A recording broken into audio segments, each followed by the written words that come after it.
Mothers, we salute you today. We just want you to know that you are very, very, very, very, very, very, very special to your family and to the cause of God. I want to thank the Lord this morning for the mother of my two sons, who, largely because of her influence and her work and sacrifice, they are still loving the Lord and they're still in the church, and I praise God for that. And so, mothers, we do salute you this morning. And as I'm thinking of mothers, I'm also thinking of the Reeds, who are, believe, with us. Yes, they are right here. Faye and Ed Reed, who are the proud, they have their parents, of course, but they're also the proud grandparents of another little one that was just born this past week. So we salute you as well. And I think the name is Landon or Lantin? Landon. Okay, we thank you for helping to bring him into the world. May God bless you both. And you know, as I was thinking, Sid Kelly, brother, we're so grateful and so thankful that you're in church this morning. And I know that when we went by to see you a few weeks ago in your home, you said that you will not come to church until you can actually walk in yourself. And this morning you walked in, and so praise God for that. I want to also mention the Assisi family. How do we pronounce that? Asensi, I'm sorry. Kim pronounced it right in my ear a little while ago, and I still forgot. Asensi. Mother was on the piano a little while ago. The son was on the drums, and father was on the trumpet. Amen. So thank you so very much for your ministry this morning. The Lord is good, isn't He? I tell you, last night for worship at home, as the sun was going down, I read that passage in the book of Exodus. I was just in my own mind having some difficulties, bringing some thoughts together. And I mentioned it to my wife, Connie, and we prayed about that. The passage that came to my mind was the passage that we all know so well. When the children of Israel were coming to the Red Sea, they just left Egypt, and they're all baffled. Those of you who watched the Ten Commandments, you remember that scene in the Ten Commandments where the children of Israel have marched right up to the sea. The Egyptians are right behind them, and Pharaoh, who's that guy, Yul Brenner, stands on top of a mountain and is looking down at the scene. The children of Israel up against the sea, the mountains around them. And I still remember his words. His words were so profound. He said, "The God of Israel is a very poor general." Think about that for a moment. The God of Israel is a very poor general. Those were his words, at least on the screen.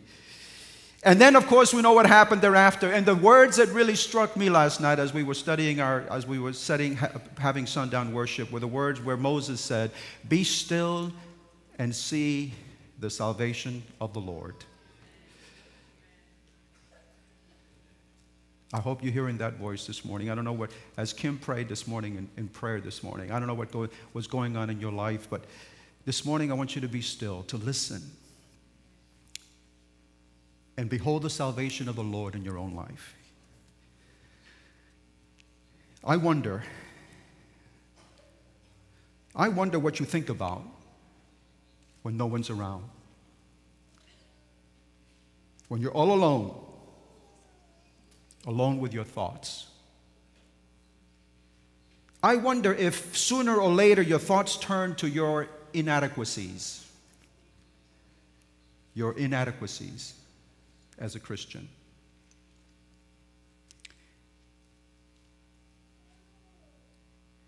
And I wonder if you also desire in moments like that to become more like Jesus. I see my inadequacies as a Christian, oh God, but I also long to become more like you.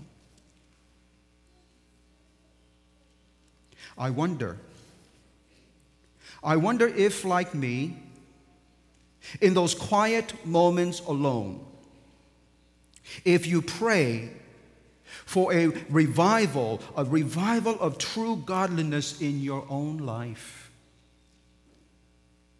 I wonder.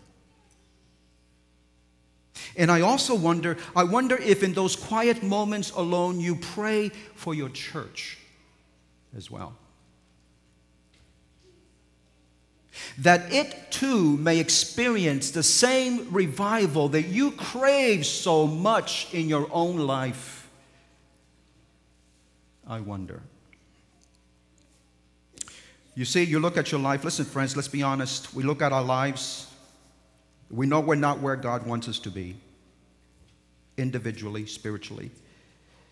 We all know that our walk with Him is not where it should be. And that means, of course, that the church is not where it should be either, spiritually and in accomplishing its mission. We all know that because you know as well as I know that the church will not experience lasting revival until individual members like you and me experience lasting revival in our own lives, and we are transformed by that, because the church is made up of you and me.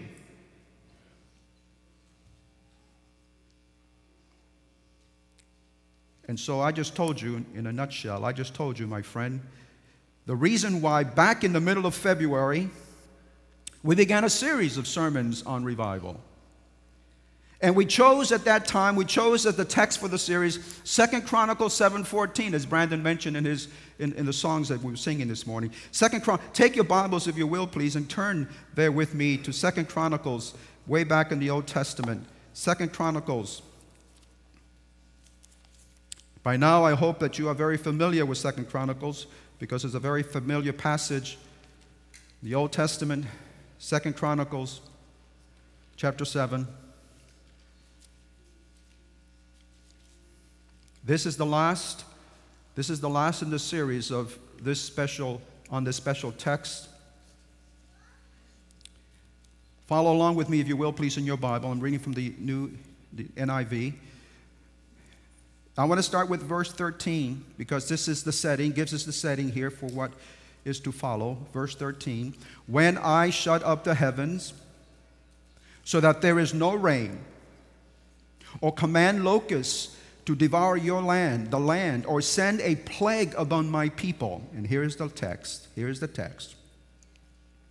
If my people, who are called by my name, will humble themselves and pray and seek my face and turn from their wicked ways, then I will hear from heaven, and I will forgive their sin, and I will heal their land. Wow. You remember the setting. God had told Solomon to build a temple, and Solomon dedicated the temple. It was a beautiful dedication. And God knew that at some point or another, God knows everything so well, doesn't He? He knows your life so well. He knows my life. God knew that His people would not always remain faithful to Him. And God knew that because of that, they would turn their backs on Him, just the same way that you and I have turned our backs on Him again and again. God knew that. And because God knew that, He says, listen, my friends, He says, there will come a time because of your sins, because you have turned your back, you have gone from Me for such a long ways, that I'm going to have to seal off the heavens. And I'm not going to send any rain, literal rain. In the hopes that when you see the drought, in the hopes that when you see the ground barren and nothing is growing and animals are dying and things happen, well, in the hopes that you will drive you to your knees. And on your knees you will start pleading with Me again and asking, God, we recognize our sins and we come to You in confession. Come, oh God, cleanse us, give us a catharsis. We need that today so badly. And then I will hear from heaven. I will open the heavens and rain will come. I sense that God is, they say, as we heard this morning in Sabbath school, that history has a way of repeating itself. I think God knows that, doesn't He? And so we have seen in this passage that God outlined for His people, for you and me as well, 4 conditions for revival. 4 conditions and a promise. I like that. 4 conditions and a promise. You see, God is very clear here, my friends. God is clear that the promise will not be realized when the conditions, I should say it this way, that's in the negative, I want to put it in the positive. The promise will be realized when the conditions are met. And so, in other words, there can be no lasting revival in your life. There can be no lasting revival in the life of the church until God's conditions are met and the promise is realized. I say praise God. Do you know why? Because I recognize that the more I study the scriptures, I realize that there is good news, and the good news is that God is more anxious, God is more ready to bring revival to His people than His people are to receive it. I don't know about you, but I like that.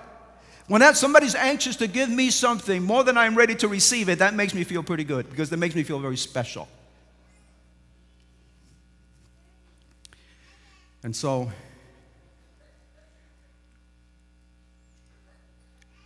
I want to just remind you again, if I may. I want to list again for you the resources that we have made available to you to help you experience lasting revival. The most important, of course, is the Bible. This is the most important resource, and prayer. The Bible and prayer. Are you taking advantage of this book? Or is it just sitting around collecting dust? Are you taking advantage of your knees? Do you know what it means to get down on your knees on a daily basis and wear out your carpet because your knees you've been kneeling so often?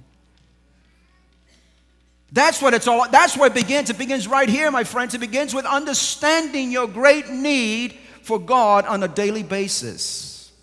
Billy Graham one time said, and I still remember this many, many years ago, Billy Graham said, we have many Bibles in America. We have all kinds of marvelous translations in America. We got hundreds of different, I don't know about you, but I got quite a few Bibles in my home as well. And you know what he said? He said, if all the Bibles were taken down off the shelf at one time in America and dusted off, we would have a dust storm in America.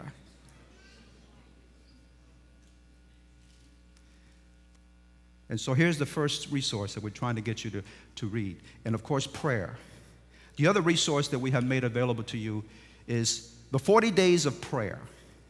40 days of prayer. We have been talking about this for some time now, ever since we began the series. And we have been urging you and encouraging you to find a prayer partner. To find a prayer partner. And to decide with that prayer partner how often you want to get together, whether it be daily, weekly, however you want to do it. But you're going to pray for each other. You're going to talk to each other about your needs. You're going to read through the devotionals and hear 40 days of prayer. And I can guarantee you, my friends, it's going to do some marvelous things for you, because I've been through it already. This is the second time we've been through it in this church. You know that. Now, some of you have already received the book. Some of you say, how do I get it, Pastor? It's very easy. All you need to do is take a tithe envelope, put $8 into the tithe envelope, and just mark it 40 days of prayer. We have received, Vanessa, our church secretary, has put in several orders already. We just got another order this past week, and I believe those books have already been given out. If you haven't received your book, after church today, go back to the table. We have someone there who will give you your book. If you need a book, please do as I say. Put $8 in an envelope, mark 40 days of prayer, and we'll have another shipment coming in. Another thing we want, another resource is right here. This is dynamite right here, this little book. Only $1, un peso, that's all. Dynamite. It's called Revive Us Again. Revive Us Again, Mark Finley's book. Read it. These are the resources. The Bible. The Spirit of Prophecy. I encourage you to take the Spirit. You know, I love the book, Desire of Ages. I'm reading it through again. I don't know how many times. It's a marvelous book. The story of Jesus from the time he was born to the time he died. Desire of Ages. Christ object lessons. All the parables of Christ, all in that little book. Christ object lessons. And of course, I believe every Adventist Christian, every Christian also needs to read The Great Controversy. These are the resources that we're trying to share with you so that you can realize that revival is something that we have to take seriously. And now I want to review briefly the series that we're concluding this morning. I want to review briefly those 4 conditions in 2 Chronicles 7:14. And I want us to finish up with the promise this morning, the promise that God waits to bestow on those who meet his conditions. And so let's begin. If my people humble themselves. That's the first condition. You have heard us say before why that's the first condition. It's got to be the first condition. Humility before God. I don't know about you. Have you ever noticed how difficult it is for most people with power and prestige and a name after themselves? You know what I mean.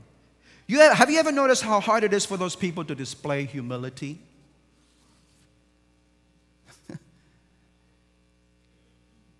Be careful if you've got a lot of talent. Beware if you're really important in this world. Because I know as well as you know, people with lots going for them are not usually known for their humility. Think about it. Even in the church. I can say especially in the church. Humility is rare in this world and in the church, my friends. But listen to me. Jesus said it must not be that way among his followers. In fact, I read the words of Jesus this week. Listen now, he says it very emphatically. He says, among you, among his followers, he said, those who are the greatest should take the lowest rank, and the leader should be like a servant.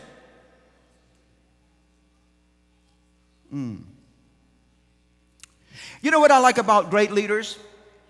What I really believe about great leaders is they always model what they preach. Now, we don't always do that, and we don't do it very well, because we sometimes get too full of ourselves. Do you know what I'm saying? But look at the greatest leader. Listen, Jesus lived by that principle that I just got through reading to you from Luke chapter 22, verses 25 and 26. That's the principle that he lived by. And I just think it blows my mind. Here we have the most powerful, the wealthiest, the most gifted, the smartest being in the whole universe, but the humblest. Can you wrap your mind around that one? Jesus, God, is the most humble being in the universe.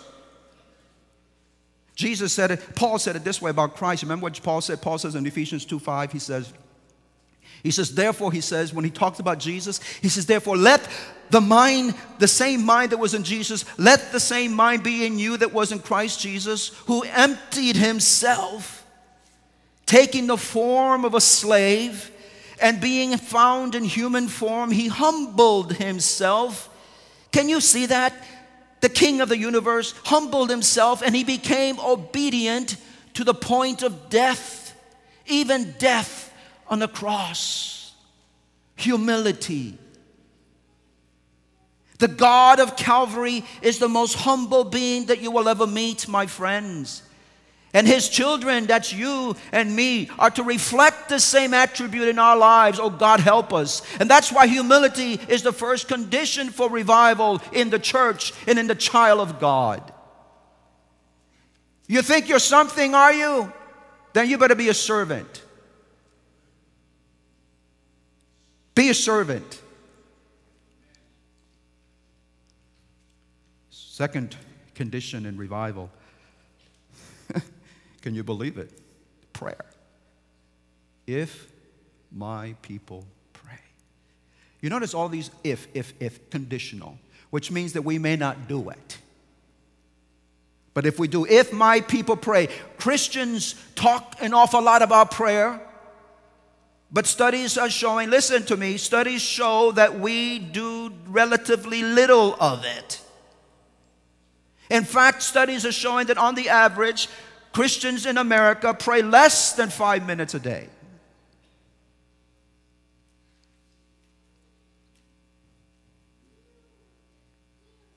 We have a quick word of prayer. We grab the doorknob and we run out the door. God, keep us through the day somehow. Off we go. But you know what's good news? I don't want all this to sound bad. Good news is that it's changing. Praise God. It's changing. Prayer is now becoming the most important thing in the lives of many Christians. In fact, so many Christians are so important, they sense prayer is so important in their life, they are arranging their lifestyles around the priority of prayer. Instead of, like so many, instead of fitting prayer around the priorities of a busy life. You see, my friends, I hope something has become clear to you as we have gone through this series. There can be no revival in your life. There can be no revival in your home. There can be no revival in the church without prayer. Prayer is going to have to become important. Priority numero uno. Besides studying the Word of God. In fact, in the March 13, 1888, that's a good year for Adventists. The March 13, 1888 issue of the Review and Herald, Ellen White penned these words. Listen carefully. She said, when the churches, and people, 1888 in the history of the church, it was a great year for revival. It was a great year for conflict. It was a great year for controversy. It was a marvelous year. But then she wrote that same year, she says, when the churches are revived, it is because some individual seeks earnestly for the blessing of God. Oh, my word.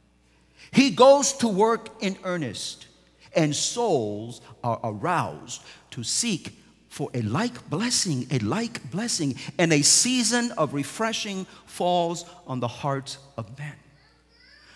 Oh, that we would have people in this church who are praying for the church, who are praying for themselves. And I guarantee you, God's ear will be open and marvelous things are going to happen. But I believe it's got to start there. It's got to start with you. It's got to start with, don't wait for the preachers to do it all. You're going to be waiting a long time. It's going to be a long winter. Because preachers are just preachers. That's all they are. We're just messengers. All we do is come, we are just little messengers, my friends. You are the ones. In fact, listen, I heard a story. John Wesley himself, you remember John Wesley? John Wesley said, God will do nothing but an answer to prayer.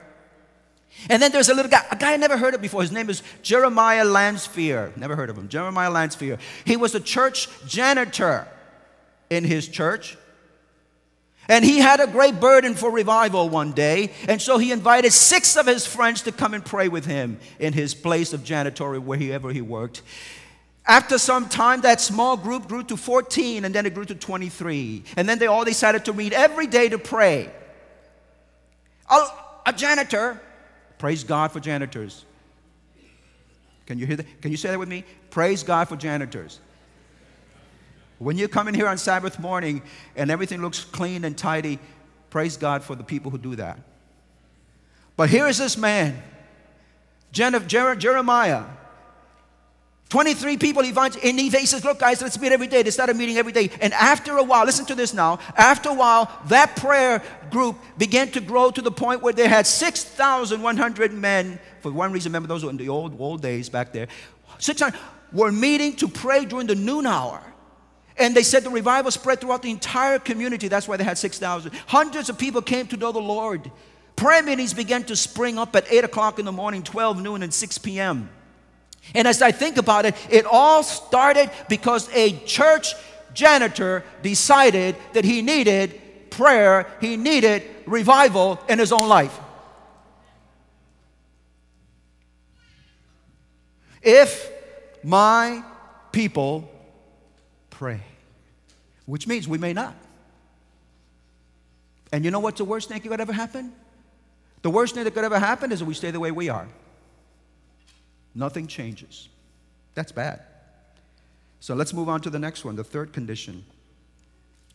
The third condition for revival is, if my people seek my face. And I asked the question, Lord, where does the seeking begin? Where does it all begin, Lord? I was reminded this week, my friends, listen, it begins with God. Seeking begins with God. God seeking after us. Our desire to seek after God is there, my friends, because God has put that desire within our hearts. He does not wait for us to come seeking after him. He has already come seeking after us. That's what the cross is all about. That's what those 33 and a half years that he came to this earth were all about. You go back to the Old Testament, that's what it's all about. God seeking after man. And as a result of that seeking, he puts it within your heart to want to seek after him. That desire comes from him. And so he says, seek after me. Because you see, friends of mine, there is a sense. There is a sense in which God must be sought after. God must be sought after. You will seek me, Jeremiah said about God. He says, you will seek me and find me when you search for me with all of your heart. In other words, you got to be serious about this situation. And so I began to understand, look, to seek God means to pursue him above everything else. Above family, above jobs, above money. To seek him. To let his priorities matter most to you. To give him the time that he deserves in your life on a daily basis. It means to get involved in service for him. That's what it means to seek after God. It's not some nebulous little thing that we talk about. It means, listen, friend of mine, it may mean joining a small group Bible study. Hello? Because you need the nurture. You need to be together in community. It may mean for you to begin one. If you don't have a Bible study to go to, begin one. Or for you, it may mean finding a prayer partner and doing the 40 days of prayer together. It may mean taking that little book, Revive Us Again, and reading it through time and time again until it begins to come through into your mind. I was reading Isaiah. And I also know that it may mean avoiding the things. It may mean avoiding the things, avoiding the people that are distracting you from seeking the Lord. Some of you have to make some tough choices. If God is going to be number one, if he's going to be number one in your life, you're going to have to make some tough choices. It may mean for you saying goodbye to some people, getting away from some people, getting away from some things that are pulling you away from the first thing of knowing God. I was reading Isaiah 55 this week, Isaiah 55 verse 6, where Isaiah says it so beautifully. He says, seek the Lord while he, listen to me now, this is conditional. Seek the Lord while he may be found.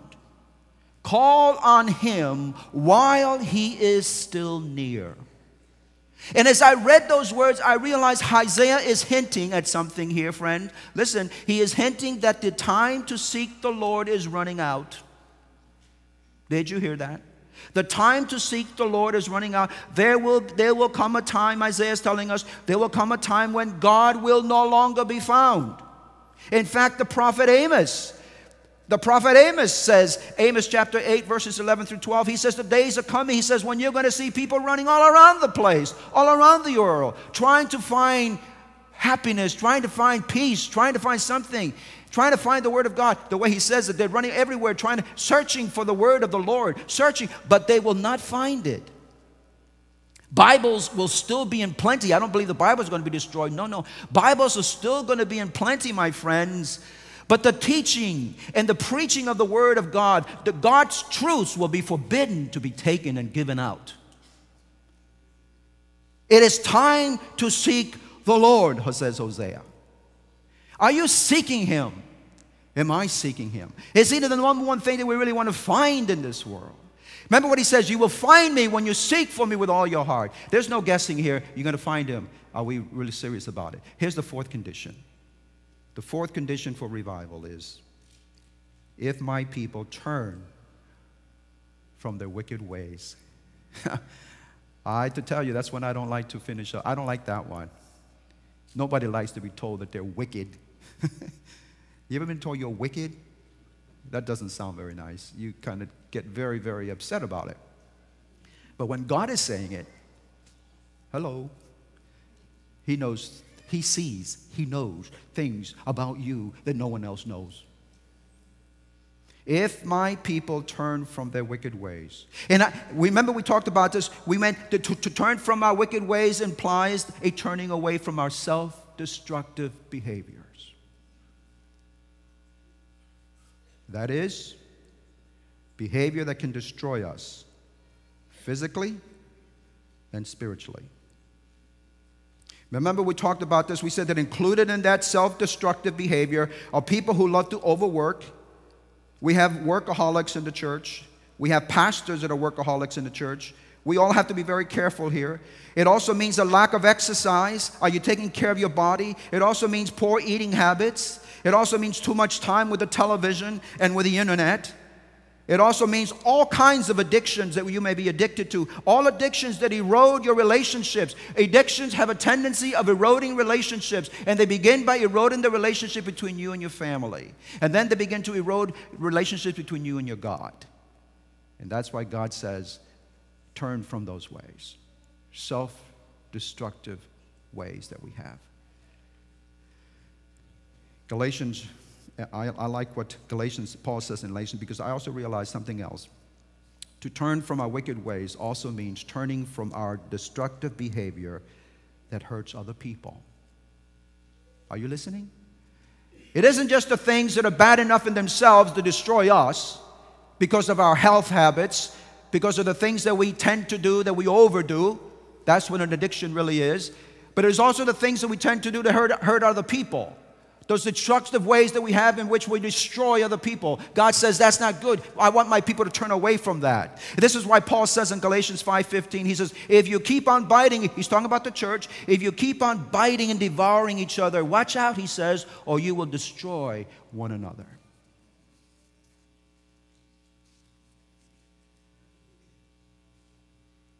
We need to be kinder, gentler Christians. We can learn to disagree with each other, but we must not destroy each other. Well, those are the 4 conditions for revival. Now I want to end with God's promise when the conditions are met. He says when those conditions are met, then, I like that word, then, the conclusion of the matter, then I will hear from heaven. And I asked myself, oh, we can go all kinds of directions with that. But I was having a hard time with this last night. Then I will hear from heaven. And I asked, does God hear us? Oh, yes, he does. I believe that all who long to be taught by God have his ear.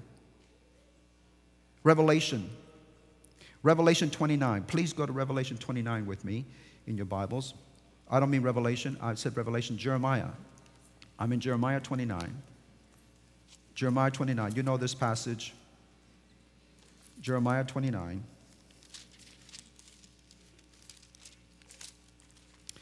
Jeremiah 29. And I want you to notice there, this is a beautiful, beautiful, beautiful, beautiful promise. Verse 11. Jeremiah 29, verse 11. I know, God says, I know the plans that I have for you, declares the Lord. Plans to prosper you and not to harm you. Plans to give you hope in a future. Then you will call upon me. Here it is. Then you will call upon me and come and pray to me, and I will listen to you. And you will seek me and find me when you seek me with all your heart. And verse 14 says, I will be found by you, declares the Lord. That's a wonderful promise. That's a wonderful promise. God listens. God hears. How do I get God's ear? How do I get his attention? I bare my soul. I do exactly what Jeremiah says. I bear my soul out to him. I remind him of his promises, that he has promised to hear my cry when I embrace his conditions. I say, Lord, you know that I'm living according, Lord, I'm asking you to come in. Lord, keep your promise. Daniel was a good one. Listen, Daniel is a great example of one who willingly bore his soul, as it were. He bore his entire soul before the Lord. He is a great example of one who God's ear. Look, go to the book of Daniel. Now go to the book of Daniel, if you will, for me. Daniel chapter 9. This is another beautiful promise. This is not just a promise. Listen, friend of mine, this is a prayer. This is a fantastic prayer. Daniel chapter 9. I love the prayers in the Bible, but this is one of my favorite prayers. Daniel chapter 9.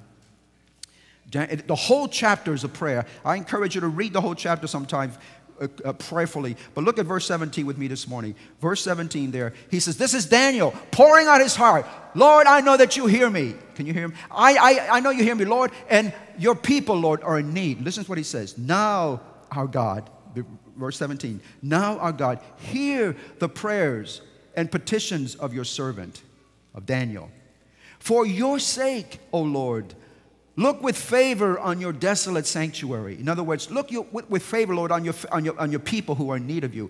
Give ear, O God, and hear. Open your eyes and see the desolation of the city that bears your name. Can you hear him? Here, he's bearing his soul. Open your eyes, Lord, as if he didn't see. Of course, he's open your eyes, Lord. Can you see our condition? We do not make requests of you because we are righteous, but because of your great mercy. Oh, Lord, listen. Listen to this. Oh, Lord, listen. Does God hear? Yes, he hears. Oh, God, oh, Lord, listen. Oh, God, forgive. Oh, Lord, hear and act for your sake, oh, my God. Do not delay because your city, your people bear your name. Oh, I wish that we would have more praying like that. God loves to hear that kind of prayer.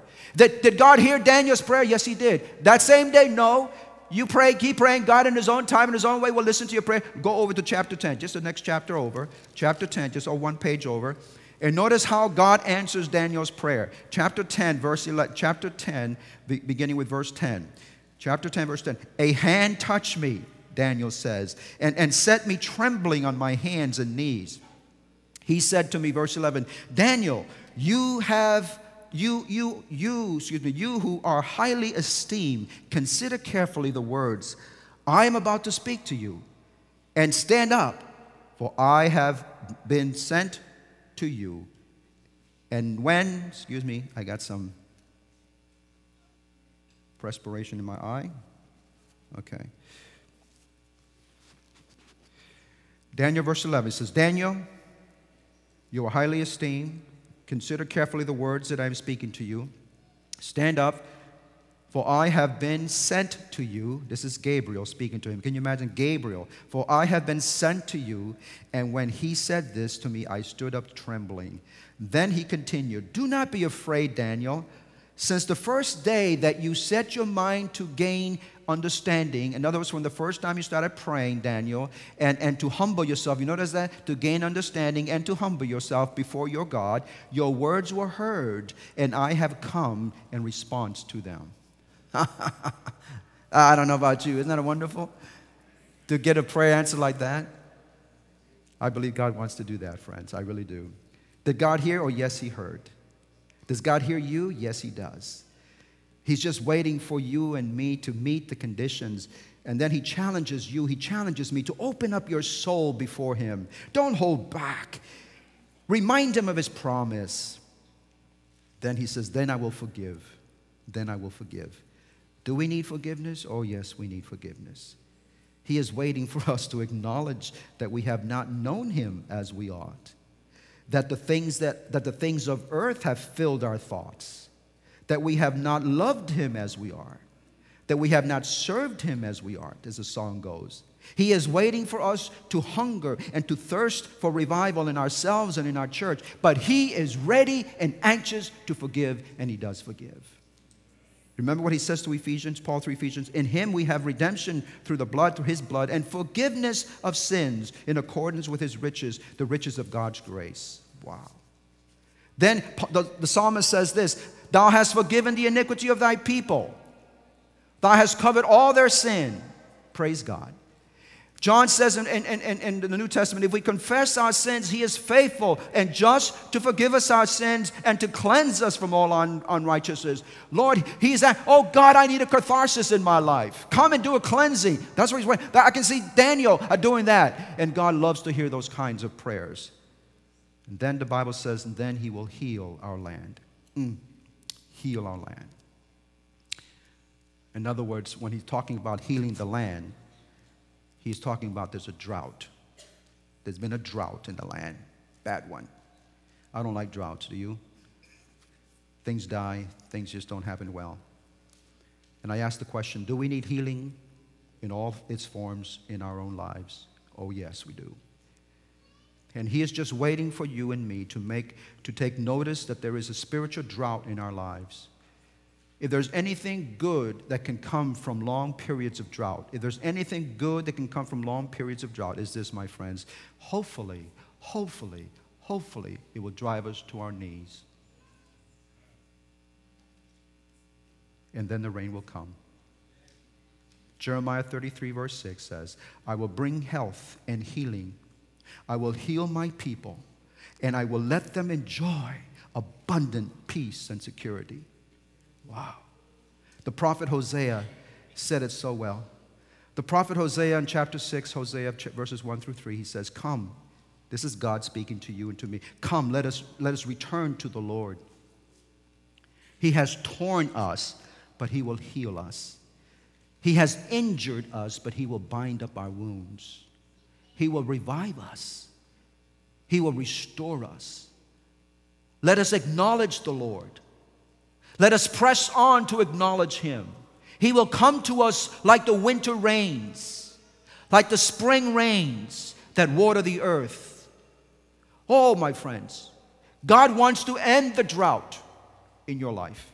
God wants to end the drought in the church, in the promises that he will. There's going to be a great, great showers of, remember we sing showers of blessings, showers of blessings. There's going to be a great revival upon the earth. And so here's my prayer. Here's my prayer. Here's my prayer for me and for you. Oh God, revive your church. Oh God, revive me. Continue and complete the work that you have started in your church and in me. John Peterson once said, he prayed it this way. He says, come, Holy Spirit, dark is the hour. We need your filling, your love, your mighty power. Move now upon us. Stir us, we pray. Come, Holy Spirit, revive the church today.